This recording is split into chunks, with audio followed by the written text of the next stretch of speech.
Wakenya, kila mtu dunia nzima anaona how wrong we are, what kind of people we voted in this government. Everyone is out there na anaona. If the world can see what these politicians are, why not us? Recently, our cunning, energetic, lying president went to China, I don't know which Asia country, to borrow some money. And you know, he went to borrow that money. He wants to use that money for the campaigns of 2027. And those guys there, wamejua kwamba the problem of Kenya, it's not infrastructure, it's not development, and it is not ati tuko maskini ama the tax ama what. It is short time leadership with short time gains. Na wameona is not because Kenyans wanataka job, it's because the people we have voted inside there, they are not willing to create anything in Kenya. Kenya, for how long are we going to be led with speeches? Leo tunasikia Millie Odhiambo akiongea, kesho tunasikiza sijui nani ametweet kwa X, sijui nani amezungumza nini kwa Facebook. Kesho kutwa former governor Ali Hassan Joho anakuja hapa anatuambia anatupenda sana, kila mahali akienda anatufikiria. While he was sitting on that seat, akakula 500 million za uwanja. Abdul Samad right now is sitting on that seat. 2 years and a half right now, almost 3 years to come. He has no development to show us. The only development he has to show us ni kulipua nyumba ambayo ilikuwa kombovu, where it spent almost millions, 18 million of taxpayers money, where they looted through. Because all of that PR ilikuwa tu ni ya kutafuta vile wataiba pesa ya mwananchi. For how long, Kenyans? Mpaka lini? Until when are we going to know that Kina Anyang' Nyong'o, they are not there for our interest? Kina James Orengo, they are not there for our interest? Until when the MP ambaye watu wake wameuawa huko kwa sababu ya mashamba, we know he went there only to shout. But trust me, these guys wameenda juu ya meza wakawaambia muliua watu wangu, I had to act. They are not there to do the right thing, they are there to do what is required of them. Until when? Until when the whole world wanaona how wrong we are? How wrong are we voting our people? Until when are we going to vote Kina Mishimbokos on the seat? Until when are we going to vote for Macheles? And until when are we going to throw Kina Munyis on the seat? Until when? Watu wa Kenya. Until when are we going to give Waiguru's seat to loot and continue looting, and at the end of the day we call her the powerful lady?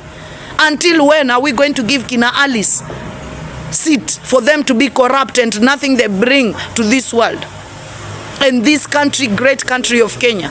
Until when are we going to sit and sideline with women who they don't understand that the Gen 3 gender rule was fought by the women over the world?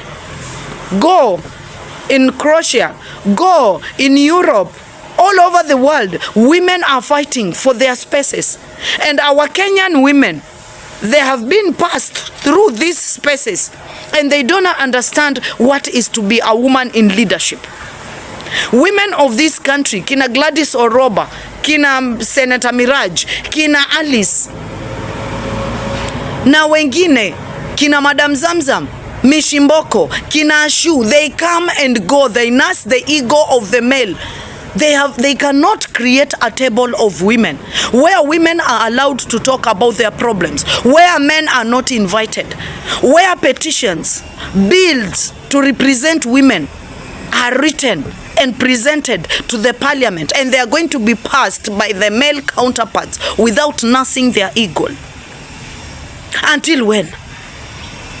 Until when are we going to watch our women being slapped? Until when are we going to watch our women having bath on the floors of the hospitals? Until when are we going to watch femicide women be mutilated, killed like birds?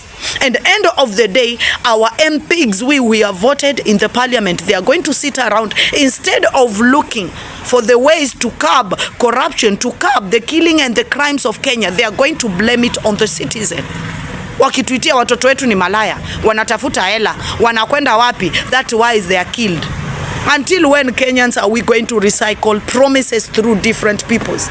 Until when are we going to vote for people who have money, people who have wealth, while deep inside we know that these guys will never lead us?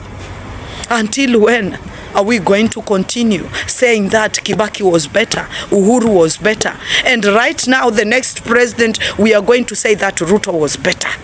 Until when are we going to look for original excuses for us not affirming that we make a mistake every 5 years term?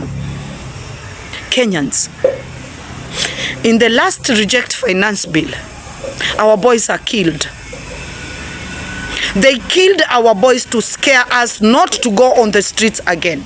Have you seen 2025 finance bill? It is twice the 2024 bill. Now, we are not going to reject it because we are scared of being killed. Kenyans, let me remind you of something.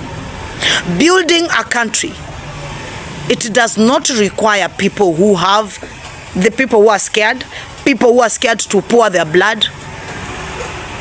We must march on those roads, no matter how many hundreds and millions they are going to kill us. But we need to march whenever they make a wrong decision. That is what we need to do. We cannot continue recycling. Now we are ready to recycle Matiang'i and other guys. While we know that we are recycling the Kenyatta family. While we know we are putting the Kenyatta family on power. Right now, some of the Kenyans are here saying that Uhuru was better. While Uhuru is the one who put us on a lot of debts. He looted us to a point where Kenya is not free. He finished KCC, the government farm, where Kenyans were employed. He finished Farmer's Choice. Now, Uhuru Kenyatta, he sells only his milk. Until when are we going to watch this kind of Kenya? Until when are we going to side with Kina James Orengo? Right now, James Orengo is talking on top of the mic. He was in that government since Kibaki, since Uhuru, and now he has been there helping them to destroy the government. Until when are we going to watch Kina Atwoli destroy this country without policies ya kulinda wafanyikazi, and they are going to reward themselves? Kenyans, we need to march. We need to march no matter what, no matter how many they are going to kill us. We don't care even if they are going to hire mercenaries from Uganda or Rwanda or Congo or the current president friends from South Sudan. We don't give a shit. Our country is going to the drain very fast. And if Kenyans, you don't wake up, my friend, you are going to wake up in a country like Sierra Leone, Ivory Coast, and other countries in West Africa. And we cannot allow that. I know we never went to war. I know we never helped any country to bring freedom. We never fought war for any African country. That does not mean that Kenyans, we are cowards. It does not mean we need to sit around and get scared of our leaders. Munaona vijana wenu waliouawa Nairobi, reject finance bill. Hapa Mombasa wetu walipigwa na tear gas mpaka ikapasua kichwa pande mmoja. Wakakaa pale Makadara, hakuna mtu aliwalipia bill. Wakenya, watu wa Mombasa ndio walichanga wakalipia hao vijana bill. Vijana wetu walipigwa risasi hapa Mombasa.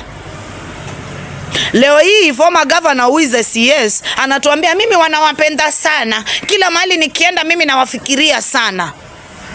And do you think those words are enough to give him a chance in the next government to rig our votes? No, Kenyans. Watu wa Mombasa, this is the time you need to wake up. Vijana wa Mombasa, sitaki kujua mumeuziwa drugs mara ngapi, sitaki kujua Muguka imewaffect ngapi.